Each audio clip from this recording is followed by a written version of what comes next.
Hey everybody, welcome to Bear Insider, Ultimate Insider. I am Mike Pawlawski, former Cal quarterback, Cal Hall of Famer, and 11-year pro, not to mention radio analyst for the California Golden Bears. Today, we are going to talk about that Sac State game that happened this last weekend. We're going to take a look ahead and preview University of Washington. And we're going to talk about what's going on in the Bears defense, on the Bears offense, and kind of get into it with Coach Wilcox. I'm also going to have a film breakdown for those of you that are watching this podcast on video. You're going to get a film breakdown of kind of what went on during that game on Saturday, some of the mistakes, some of the good things. And we're going to talk about quarterback play, as always, as a quarterback. I love talking about quarterback play. So that's coming up on the Ultimate Insider. First, let's get to kind of a overall review of that Sac State game last week. We knew coming in, I had Troy Taylor on my podcast last week, that Sac State was a well-coached football team with some talented players. Remember, this team they won the Big Sky, and they challenged, they went into the playoffs for the first time in years at the FCS level. Troy Taylor got National Coach of the Year for that effort at Sac State. And so you knew that they had good scheme, good coaching, and good players coming into this game. So I don't want to take anything away from Sac State. It's a very good football team. They are going to make a lot of noise, both in the Big Sky and I think in the FCS playoff picture this year. After watching that game, watching film on Sac State, I think they have a lot of room for really having a successful season. So not to take anything away from them. However, when an FCS team plays an FBS team, you would think that size, speed, and depth are going to be things that come into play. And they should be things that come into play because you have more dollars into the program. You have more opportunity for recruiting into the program. There's just kind of a lot of things that give FBS the edge in that matchup. And so you would expect kind of blowout games when you get these games. Sac State held their own, great offensive output, and did an excellent job moving the ball, scoring the ball. And so let's talk about that on the defensive side of the ball. Games like this are an opportunity for coaches to do what I call channeling their inner Nick Saban, right? You get to kind of get on your team in a win, right? You never look down your nose at a win because wins are hard to come by no matter what level you're playing at. However, a win like this, you get an opportunity to kind of get on your team and re-establish the fact that good enough to win isn't good enough. You have to be on the top of your game. You have to be focused, dialed in on every single play. You have to be playing every single play at your maximum output. I had a former head coach, Mike Daly, who one of my favorite coaches of all time in the Arena Football League. And he used to have a saying that, if you have, say your average player rates out at like a 6 or a 7, that dude has to play at a 6 or a 7 on every single play. And if you're not doing that, then you're causing problems for your team. Now, a guy who's a 9 can maybe play down at an 8 and still be great. But that 6 or 7, which is the majority of the team, has to play at that level every single play, or else the opposing team is going to find you. And nowadays, with the parity in college football, the transfer portal, players being more mobile in terms of going from program to program to get playing time, the teams that you're playing at this FCS level are a lot more talented than they used to be even, 6 years ago. And so you're getting some really good teams at that level. The FBS players have to play at that, Power 5 level on every single snap.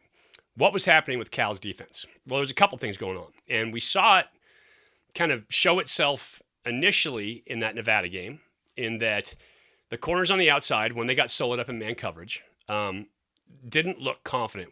They would be in position, but they weren't playing the ball when it was in the air.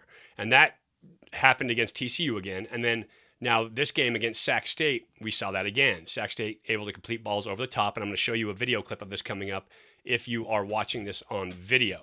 For those of you who are listening to this, take a look at the video. You'll see what I'm talking about. A lot of scheme, a lot of X's and O's in there. But if you're in position, you've got to play that ball when it's in the air. You've got to look back. It's a huge confidence thing. I talked to Coach Wilcox about this coming up. We'll take a look at that. But it's such an ethereal thing that to have that confidence, to play at that high level, because it comes from success. And that success has to happen from doing it in practice and then carrying that practice into play in the games. And if you're feeling anxious, if you're worried about being beat, if you're especially as a corner, which is a position that you have to be probably maybe the most confident on the field because guys are coming at you all the time, trying to beat you all the time. You have to be able to play at that super high level of confidence all the time, to play your technique and to be on your game every single snap. And Bears secondary, I think right now, and watching film, it shows itself, isn't playing at that level because they've been beat over the top a couple times. And then when they've been in position, and they have been in position to make plays, they haven't made a play on the ball. So that shows up on film. Then once you get beat over the top, now that presents the opportunity to also throw what's called the back shoulder throw or the throw behind. And so at that corner position, boy, it is such a fine skill to be in the right position at the right time in just the perfect order to be able to feel that receiver slowing down for a throw behind and then make a play on that football. As a quarterback, I always felt that if you have a receiver who can make a catch on a throw behind and a guy who's got the speed to beat somebody on a go, you have the ultimate weapon because you cannot, as a corner, be running full speed and cover both that deep ball over the top and the throw behind. It's really, really difficult to do. And so I'm not trying to be hard on the corners. I know how difficult the job that is, but you have to make some of those plays. And then lastly, you can't get the pass interference when that happens. You can't grab somebody. You can't do any of that. You just have to make a play on that football. And so that comes with repetition. That comes with trusting yourself that you are in the right place at the right time, doing the right thing to make that happen. So that's the first one. We'll take a look at that. The second one was that Sac State and Troy Taylor did a fantastic job of using what a lot of defenses call a climb route. And that is a route starting from the opposite side of the ball, going behind the linebackers, climbing to about 20 to 22 yards of depth as they hit the far hash, the far sideline. And so that's right in that no man's land underneath a post safety, what they call a single safety, or underneath a cover two safety as he comes across. That's right through the linebacker's hook zone. And Cal has a couple of young linebackers out there playing in Oladejo and Muelo Iosefa. And so when you have young linebackers and you put together that go ball throw behind with that climb route behind the linebackers, you're really putting stress on a defense. And this is part of why I was saying that Troy Taylor does such a fantastic job with his offense. He finds a way to stretch you kind of all over the field and attack the points at which you are not playing at the top of your game. And he makes it easy for his quarterbacks to make those reads, and he gets great offensive output as a result. And so Cal's linebackers weren't in position to cover that over route. It had to be frustrating for coaches to sit there and watch them hit both those throw behinds and then the climb route on top of it. And as a result, they put Sac State in third down a lot, but Sac State was converting some of those with those big throws. And those are big chunk plays down the field.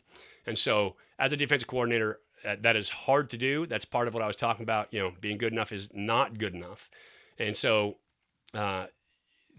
defensive staff obviously trying to get on that because other opposing offenses are going to see that. And they're going to create plays, create scheme to take advantage of those same opportunities. The final thing, and this is the piece that would take care of a lot of that if Cal's defense could do it, and that is getting a pass rush. There were 0 sacks for Cal's defense in this game. And so they have to find a way to get after the pass rusher, make him uncomfortable. That throw behind ball, you have to throw perfectly. It has to be, you have to lead the receiver just enough to stop him with the ball when you throw it. Or the go ball, if the defense is playing in position, you have to make that quarterback throw the perfect ball every time. If you are getting pressure on the quarterback, moving him off of his spot, making him feel pass rush in his face, then it's hard for him to throw that perfect ball. And that's the last piece of that puzzle, is that Cal has to find a way to get pass rush. Now, here is the math equation that needs to work out. In order to get pass rush, oftentimes you're going to have to bring an extra guy, get those one-on-one matchups. To do that, you're going to have to be able to cover one-on-one over the top. Well, we talked about the go ball. We talked about the throw behind. How do you, if you don't trust yourself to cover that go ball or the throw behind, how can you commit an extra guy to the pass rush? And so that's where, as a defensive staff, it makes it difficult to make those decisions and to find that scheme. And it's an issue of getting those guys reps, making them feel comfortable on those type of throws, but then finding a way up front to get that pass rush and find a way to win those one-on-one matchups. Because you can't expose your corners all day long and bring, 6 guys and 7 guys. You just can't do it. Somebody's going to win somewhere. Those guys get scholarships too. But finding a way to win the one-on-one matchup, wherever that is on that defensive line, is what has to happen. So Bears have to find a way to manufacture some pass rush. They have to find a way to cover those deep balls and those throw behinds. And then the linebackers have to stay home and make some plays on those over routes. So that's a big one kind of on the defensive side of the ball. And they look at what was going on during that game. Offensively, I think Bears, again, good output, 42 points on the board, a great kickoff return. So part of that was that huge kickoff return by Nico Remigio. So great special teams day. But Chase Garbers throwing the ball down the field, stretching the field. Once again, the Bears were incredibly successful in the first quarter. And I think so far this season, they are 34-7 points for and against. So they have outscored opponents 34-7 on the season. So they've been very good in those first quarters early on. I think Billy Musgrave is doing a great job of scheming early on, kind of taking advantage of what defenses present as opportunities. But then they've hit some slow points in the middle of the game. You have to be able to run the football. At times, it felt like Sac State was stopping the run effectively. And so the Bears have to find a way to be more dominant up front and run that football, especially early. Now, Billy chose to open up the run game by throwing the ball first in this past game, and they were successful and effective in that. And I thought Chase Garbers had another good game, 2 great games in a row, so TCU and then Sac State. The thing I want to see is Chase Garbers get rid of the unforced errors. There are a couple throws in the middle of that game where Chase did not have to make bad throws, but because he was hurrying himself, he ended up throwing bad balls to his receivers. And you could see it at the time. He'd clap his hands like, oh, I didn't have to do that. And so I'd like to see him take that final step in slowing down when he's feeling rushed enough to get his feet set and make the accurate throw. That's the final step for him. And he's done it in terms of throwing the ball down the field. He's gained some confidence doing that. He's had success doing that. And so he took some shots during the game with those deep balls down the field. Now he's got to get to that next level of when things start to break down, still don't hurry yourself. Be in control, show some composure, and don't make that unforced error. And I think if he gets to that next step at that quarterback position, then the whole offense comes together because you have him making the checkdowns when he has to and doing it accurately and continuing drives, right? Moving the sticks and picking up those tough third downs. And then you have those deep shots coming, which is great. You're stretching the defense. Now the running game underneath it all comes together because the defense doesn't know where to hit you from because you're working in all 3 phases of the game on offense. So I think those are the big things coming together. Defense has to find a way to shore up some of those mistakes, some of those weaknesses, because opposing offenses are going to pick on that coming up. If they see that, they're going to pick on it. Offense needs to find a way to convert a couple extra third downs just by being composed in the moment. If they do that, then everything comes together. Now, I want to get to my interview with Coach Justin Wilcox. We talked about the game. He was very candid about what went on in the game, as always, a pro. But we're going to get into it and dive right in with Coach Wilcox breaking down kind of the overall picture of what happened in that Sac State game. I felt like we had some good moments offensively, but we can definitely be better. Special teams wise, it was great to get the kick return. Obviously, that changes things during a game. So pretty good job by the guys up front. Obviously, and Nico making a big play on the return. The punter had a better day, and the punt coverage unit as well. And I still think there were some things we can clean up special teams wise, and we still can get some more production out of some of the guys playing on those units, but showed some improvement there. And then defensively, really a day that we forced a lot of third downs. I think, 80, 85, mid 80s number of plays and 18 third downs.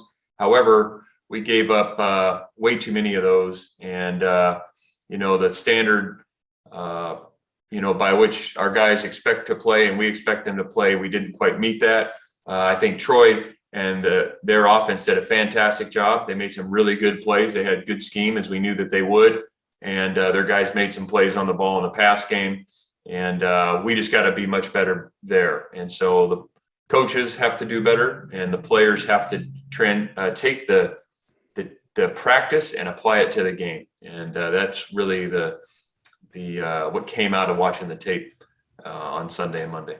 And you kind of made a couple points there. One is a lot of talent level now through transfer portal. You get guys that kind of transfer across. The FCS teams always kind of had those guys that were coming off of the D1, the FBS teams to begin with. But now with the new transfer portal, you kind of get access to more talent at that lower level of FCS now.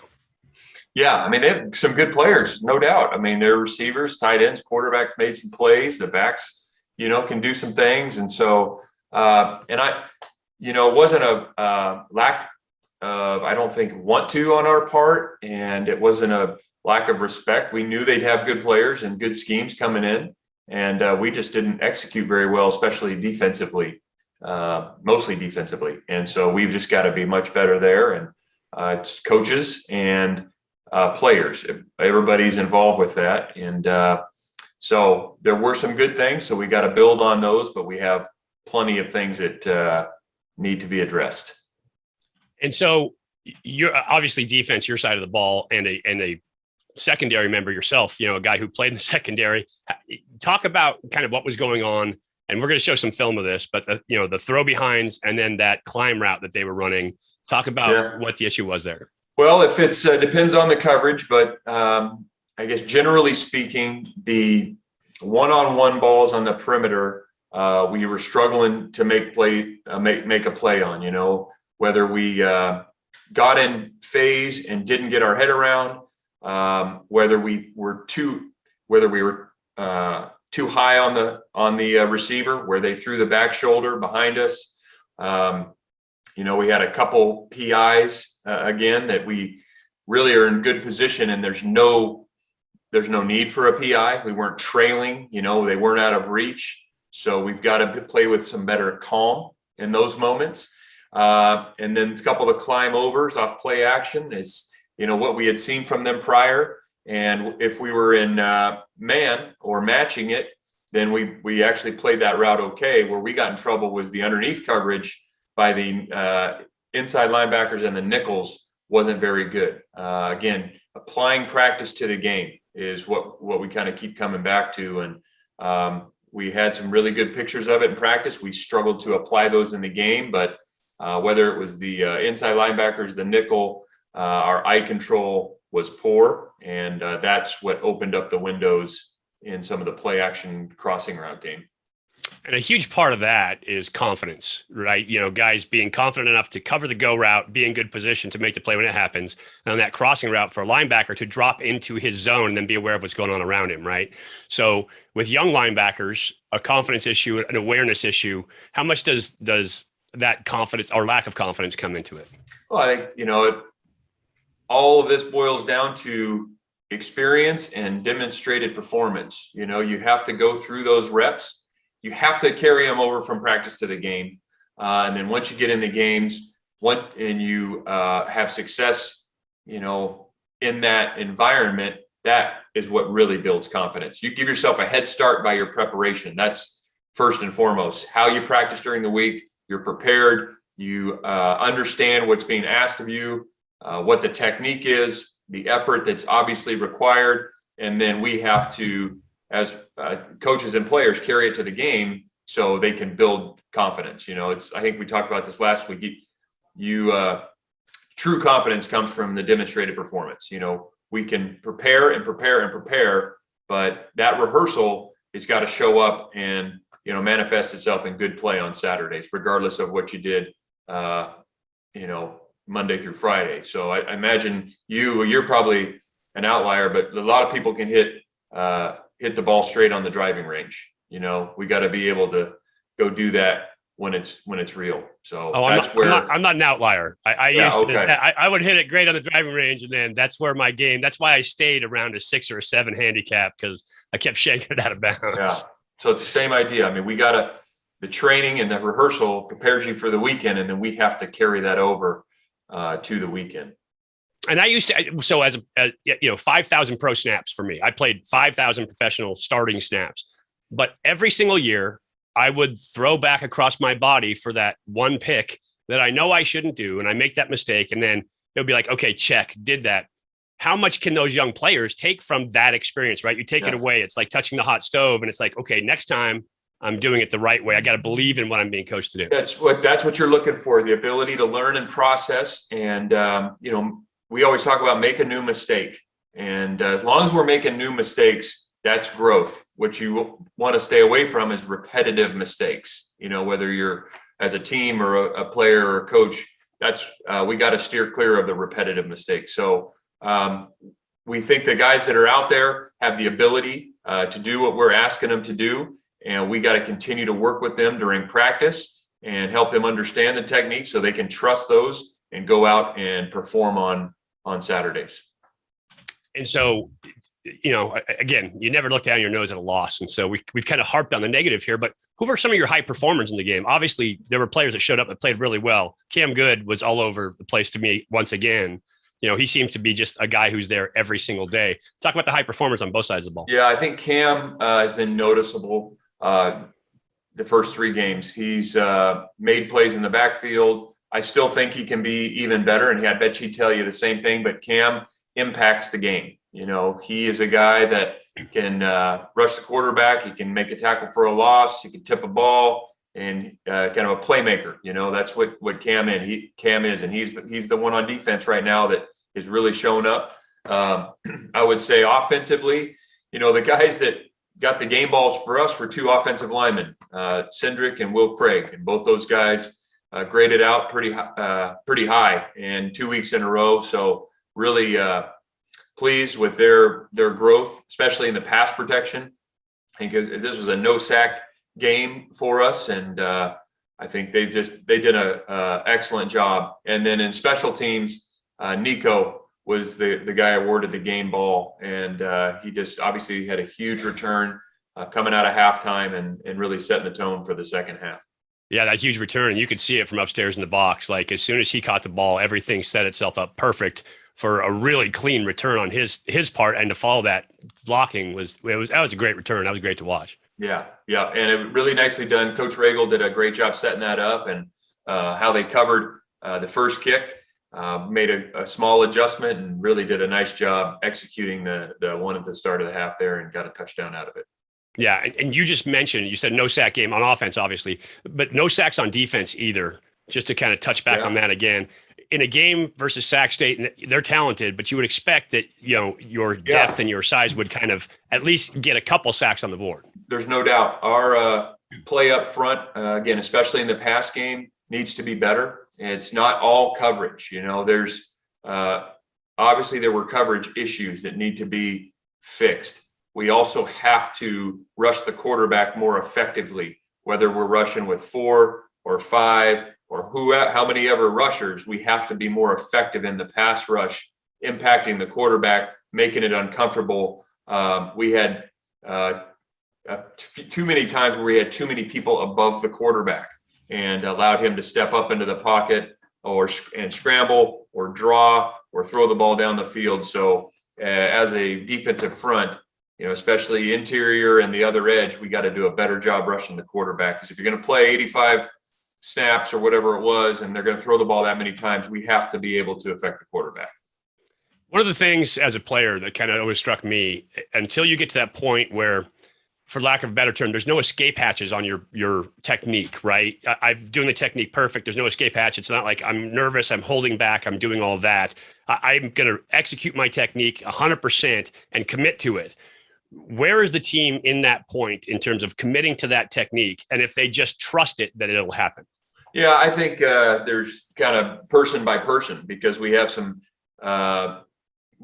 pretty veteran guys who have played a lot of snaps and understand how to get themselves focused and keep that focus very narrow and not see too much. I think especially for young guys, they start seeing, hearing, looking for too many things. And you really got to do a great job of narrowing that focus. And the veteran guys and the guys that play at a high level have the ability to do that. They keep it very narrow. They know exactly what they're focused on and thinking about, and it's not 15 different things. And so that comes with experience. It comes with focus. It comes with, that muscle memory that you build from practice. And, the word you talked about, that confidence in knowing you're going to make that play and you have the ability to do that. So, we talked to him Monday that, the guys have the ability to do it. There are some new guys and there's a lot of learning going on. And we just have to, it's going to be team football for us. It's not like there's one guy's going to carry the team. We have some really good players, no doubt, but it's got to be team football. So we need all 11 firing on every cylinder, as many snaps as we can. And offensively, let's talk about your quarterback, Chase Garbers. Again, good game. You said threw some good balls. And even those 2 post balls over the top, like I'm going to show that on film. It's a little disruption against the receiver at the end, or those are pretty good balls. Like if people don't see that at home because they just see him missing long on a post. But when the corner just catches a piece of the receiver at the end, or the receiver adjusts his route at the end, that's what happens. That's what it looks like. Talk to me about his play. Tell me how you think he's evolving, because 2 games in a row now, I think he's been pretty good. Yeah, I think he's the last 2 weeks has been better and better. And he still has some throws that I think he can make and connect on, but it is great to see him pushing the ball down the field and putting it in a spot where our guys can go get it, whether it's, the deep one to Jeremiah was a great throw. The one to Tonjes, I think second play of the game, had one to Trayvon where he was on a play action, a guy right in his face, and he got it up and over the corner to Trayvon Clark. And so it was great to see him continue to make some of those excellent throws. He had some very, very good timely scrambles. And I still think there's some plays that he can even improve upon, to where he's playing closer and closer to that level that I know he wants to play at. Yeah, slowing down at that unforced error stage, right? When you're free and getting your feet set to make those throws. I think of kind of the last piece for him, not hurrying himself at the end. Yeah, and they had a couple of those throws where he maybe just got a little bit of a hurry on, and we didn't quite connect. And I think he can make a couple of those. And Bill's working with him daily, and I think he's gotten better and better the last 2 weeks. So eager to watch him continue on that line. No doubt about it. As a quarterback, I'm like, whew, good to see him. I love watching my Cal quarterbacks excel, and watching him do this really feels good. To see him to make those throws and to come into his own here now in his senior years is pretty nice. Let's talk about Washington. So we're going to flip the page now. You got the Dogs this week. You're starting Pac-12 play. What's it like starting Pac-12 play for you? And then let's talk about UW. Well, you mentioned it. On the road in Seattle, Husky Stadium, playing UW, Pac-12 conference opener. I mean, there's a lot to be excited about, and we know those guys well. We've had some battles with them. We know what type of players they have there. They've recruited very, very well for a number of years now. And, defensively, they're always going to be salty. And offensively, the last 2 weeks, they're playing their best football. I mean, this past week against Arkansas State, I don't know that they had many negative plays at all. They moved the ball down the field with ease. And so you really saw them kind of clicking. And so we know it's going to be a battle. When Washington is at their best, they're really running the ball first. They're hammering the ball, and then they come off that with play action and other throws around it. I actually like Dylan Morris as a quarterback. I think he's a pretty good little quarterback. They weren't able to run the ball against Montana very well watching that game. They come back versus Michigan, and they were kind of stifled. And then that second half, it was 10-0 at half. They come back in that second half, and Michigan has that one big, long drive, and it kind of seemed like the game went downhill from there. Tell me about this offense as you look at it. What's it like compared to offenses of the past? And the first game, they didn't have all the receivers, right? They lose 3 guys coming in. So, they shouldn't have lost to Montana, but they didn't have all their guys.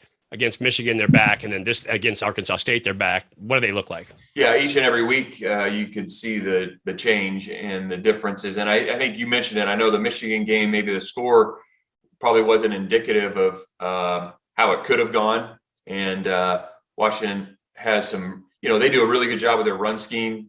They got multiple run schemes. They also have some very, very talented wideouts. You saw last week. They also use the RPO game with Dylan Morris there. So they have a variety, and they are, really big up front. Their O-line, I think 4 of the 5 guys are all conference players. At O-line, the tight end was a first team all conference player. The receivers are very talented. So they got players, and it's really kind of showed up last week, and you watched them against Arkansas State and how they could create explosive plays. And as you mentioned, when they're in rhythm, really run the ball.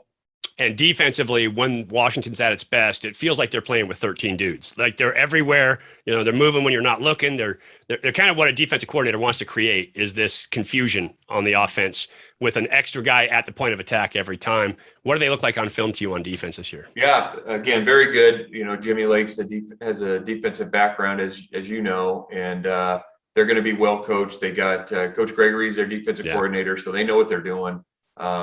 They run single high safety zone, single high safety man, some split safety zones. They got a pressure package that's really nice. So, and they have some very, very talented guys. I think 9 starters back, the entire secondary, both inside backers, 3 out of the 4 down guys. They give you multiple fronts, odd and even fronts. And so they're a talented group who's well coached. And so, but you've had success against Washington. You've had something kind of for the dogs. What has that been, and how do you replicate that this week? Yeah, there's no secret sauce in any of that. It's we've had 2 very, very. Our last 2 games have been very, very close, tough games, and these are new teams. We have a new team. The dynamics are different on our team. I'm sure it's the same for them. And so really what's happened in the past really doesn't matter, And so I think what we're focused on is, having a great week, because this is a new team, a new opportunity, and we want our guys to make the most of it. Well, and lastly here, before I let you go, I know you had the Achilles injury at TCU. It's funny. I've seen several coaching injuries on the sideline. Usually people getting run into. Your Achilles, an issue. How's it doing now? How's it feeling? Yeah, it's fine. I initially injured it in summer, and then just kind of a freak thing down in TCU, and it is what it is. It's just it's a short-term inconvenience for me only. It won't impact anything that the team does on a day-to-day basis. So just something I have to manage individually. So it's I saw you standing way back, kind of away from the play. Was that tough for you, kind of being back? You're on crutches, so you got to stay away from kind of any activity coming at you. Yeah, really, just for the safety of the players involved. I'm expendable, but the players we need the players healthy. I just got to stay behind the ball if possible, and if I can't, then I'll get kind of way out in front of it. But yeah, again, no issues. And everything's by headset anyway. That's how we communicate on the sidelines. So really, it wasn't any different than any other game, other than maybe where I stood. Coach, appreciate you coming on today. As always, a gamer. Let's get back after it this week. Awesome. Thanks, Mike. Go Bears. Obviously, as the Bears enter Pac-12 play, the competition just gets stiffer from here. UW coming up. They're a team that's athletic, aggressive, attacking. They've had their own woes early on to start the season. But you got 2 teams that are hungry for a win and a Pac-12 win coming up. Coach Wilcox, always gracious to come on here and join us for the podcast. Let's talk about some of those things that we discussed in terms of film study. I want to take a look at that throw behind, and I want to talk to you through it as a quarterback. I want to take a look at that over route, kind of explain it to you as well, give you a little X's and O's. Then we're going to take a look at a couple things on the offensive side of the ball. A couple of those throws that Chase made where he was actually on target, but just a little bump at the top kind of got in trouble, and then one of his great throws during the game. But I'm going to start with that throw behind. As a quarterback, keeping that in your toolbox is such a big weapon, because it's really hard for a defensive back to cover the go route and the throw behind at the same time. And you have to be in perfect position. You have to be playing it exactly right. And we're going to illustrate one for you right here coming up. So you can see here, Sac State with the ball just crossed the 50. It's 2nd and 1. This is a classic shot down. So you've got to be thinking, maybe they're going to take a shot right here. They've got trips to the field, so 3 receivers up top, single receiver down low. This receiver down low is Chris Miller. He's a burner. He got a big play in their last game against Northern Iowa. He can roll. So you end up one-on-one. You've got Colin Gamble locked up at the corner position here. You can see the DBs walking down. You've got man, man, and man as you look at the formation, the defensive set here. Single high safety. This is what, when you hear coach talk about a post safety, this is it. Single high safety over the top. What you're going to get here is a go route on the outside. And then you're also going to get the climb from the backside. But as a corner, you're locked up man to man. You have to understand that this is a shot down. So you have to respect that over the top ball. As we play it forward here, you're going to see Colin Gamble in great position. Right there, he's on the hip. He's running with the wide receiver in perfect position for this ball. The quarterback, now you're looking, this receiver is 6 yards downfield, is already getting rid of this football. The corner can't look back. He can't see it. He's thinking go route right now, over the top. He wants to stay in position for that. So as we move it forward in slow motion, you can see he's in position. He is right in that receiver's hip. But what he's allowing is that receiver to come back. If the QB's throwing the go ball here, Colin Gamble has this covered, locked down. But because the back shoulder ball is an option, you have to literally stay, as a DB, right on that back hip. So when the ball's thrown, you can either play it back through his hands to the inside, or you can turn and lean on him, force him to the outside, and get between the receiver and the ball. It's a matter of one footstep. In terms of a go route, this thing is covered. It is locked down. But because he's got just a little bit of an upfield angle, Miller is able to turn around and catch that ball. And this is, by the way, a fantastic throw by Jake Dunaway.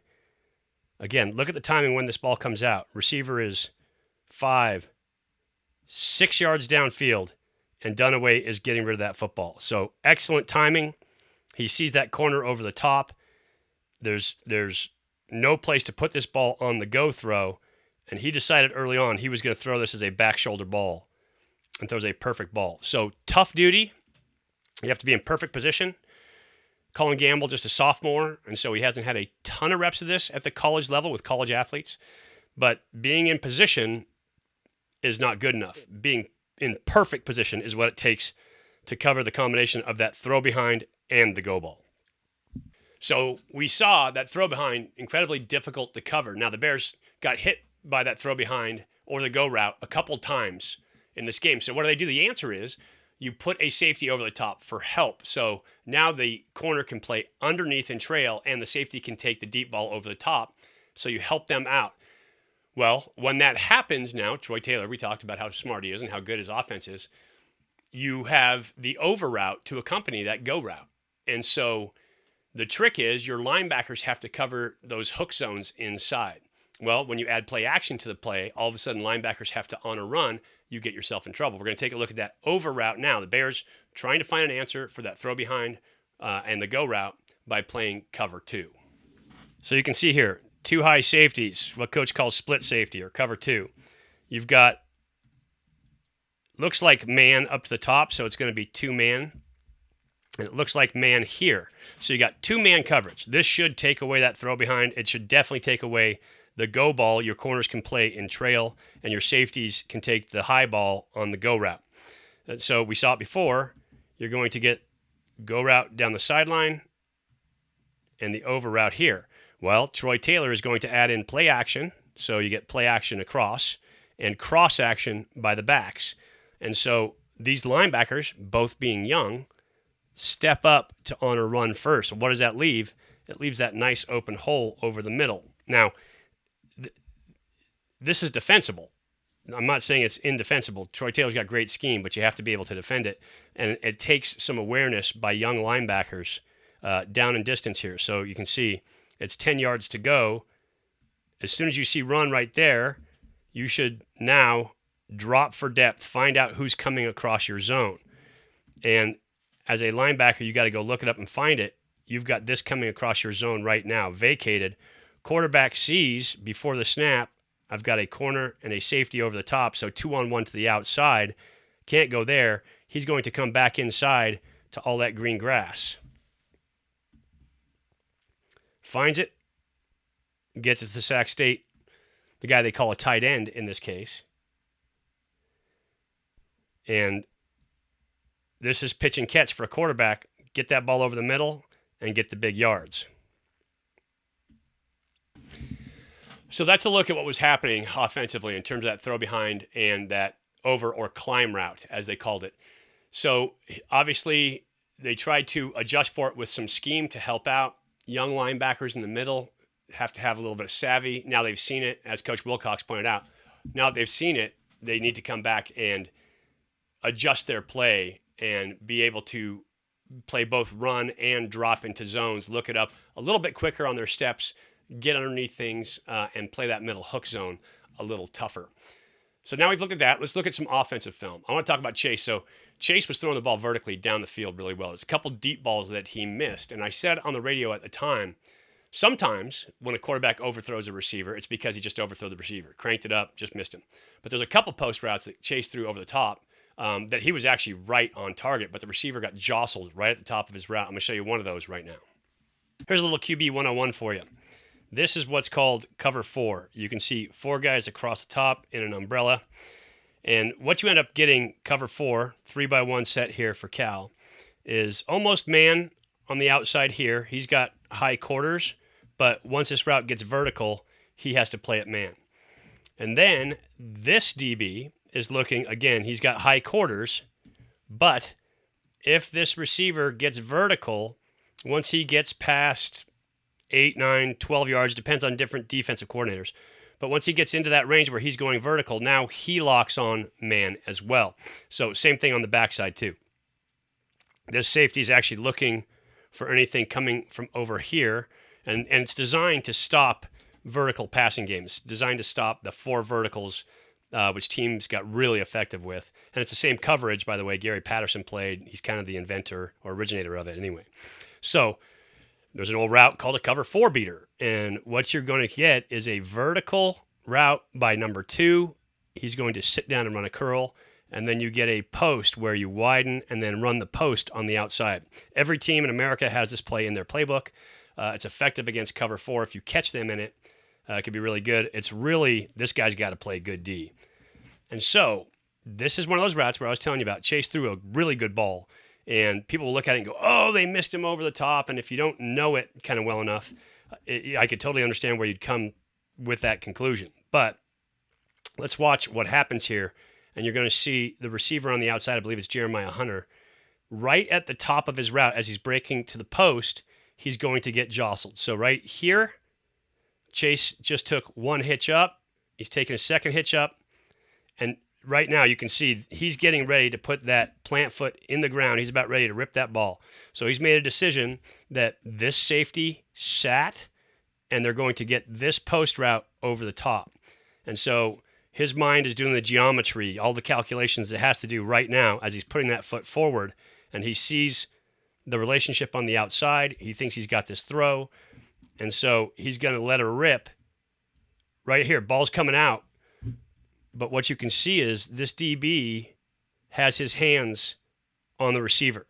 That jostles him off of his route. And so what that does, that slows him down a step or two as he's trying to come out. You're going to see his route actually kind of bends underneath before it gets vertical again. Chase is already releasing this ball. This ball is coming out of his hand, thinking, I got a free shot. My guy's going to win, no contact on the post. But because he gets jostled just that little bit, he comes out of it slower. It looks like Chase missed him, but that ball is oh so close. That ball is about a step and a half out of his reach, and it was about an extra 2 steps on that contact. So I'll let you watch it one time live. You can see what I'm talking about here. But as a quarterback, oftentimes you kind of get credit for missing these, and this is not a miss by Chase Garbers. This is just a good job by that DB of getting just a little bit of contact to throw the receiver off his route at the top. And that one was oh so close to being another touchdown. Watch it from the backside here. Chase hitches 1, 2 hitches, and he's letting it go. You can see that safety sits. And so he knows he's got it. But that little contact at the top, that ball just misses. Maybe 2 steps, which is exactly what it took on that contact. So finally, I want to take a look at the great throw with Chase. And for quarterbacks, out of rhythm throws, things where you can't hit and throw on time or hit and hitch and throw, can be difficult. And when you have to judge a guy on a break coming out of an erratic break, it's tough. And when I'm talking about that, I'm talking about outs and ups, stop and goes, sluggos, those kind of things where you're not necessarily in a rhythm throwing, but you have to rep them a lot. Stop and goes can be really tough because you never know kind of what angle a receiver is going to come out at, what kind of acceleration he's going to have, what coverage is going to look like. And so you have to decide early on where you're going to put the ball and what kind of ball you're going to throw. In this case, we're going to take a look at stop and go. It was a really good throw by Chase. So you're going to get two receivers down low, and you're going to get Nico Remigio coming across in motion. You're going to see a hitch or stop inside, and then Javon Clark is going to turn and run the go route. The DB in this case doesn't take the cheese, right? Doesn't take the fake per se. He settles his feet, but when he turns out in perfect position. So Chase does an excellent job of kind of reading defensive relation and where that is. And Javon Clark does a fantastic job of leaving his quarterback room on the outside. So many times receivers will run the stop and go, and then they'll run right down the sideline. There's no place to put the ball. Well, Javon Clark leaves him space on the outside, and Chase utilizes that space to perfection on this throw. Watch it through one time live here. And you see the stop on the outside and then turn to go. But rather than letting himself get forced to the sideline, Javon Clark keeps room out there for the throw. So now let's watch it one time slow-mo, and I'll break it down for you here. You're going to see the stop, and the DB settles his feet, but doesn't drive. And so when he comes out, he's in pretty good position. And the fact that there's room left over, Chase is able to, right here, he has to make this throw as he sees Javon Clark just starting to come back out. So he's picking a spot to throw this ball to the outside, puts that ball to the outside, high, what they call a three ball, air underneath it so your receiver can adjust to it. And Javon Clark does a great job continuing to push that DB upfield. And then Cal gets their own little throw behind victory for the touchdown. But great execution by both receiver and quarterback to make that happen, and a great ball by Chase. So let's look at some of the highs and lows for Cal last game versus Sac State. Obviously, they're going to have to pick up their game and play better versus Washington. That Michigan score, as Coach pointed out, the first part of the game didn't feel like that. Second part of the game, there were some turnovers on downs, and Michigan cranked it up. They had a big, long drive in that first series of the second half. It seemed to me took the wind out of Washington, but that is a good, talented Huskies football team, and they are looking for a conference win as well. Remember, everybody in the North starting fresh in terms of conference, except for Stanford, who already played USC, but going after that conference title for the North so they can get to that championship game. And so the road starts with game one, Cal versus Washington this week. They're going to have to put together their A game to come into this one and get it done. And so you may look for adjustments, not a lot of injuries coming out of Sac State, which is always a good thing. But the coach is going to have to find a way to shore up some of those spots that we pointed out earlier on and find a way to get guys playing at a high level in that defensive secondary and in pass coverage, as well as tackling the run. Washington, as we pointed out, is good when they can run the football. So I will have a Washington preview coming up later on in the week, and we will talk all about the Dogs. But for today, I appreciate you coming and watching. I am Mike Pawlawski for Bear Insider and the Ultimate Insider Podcast. As always, go Bears.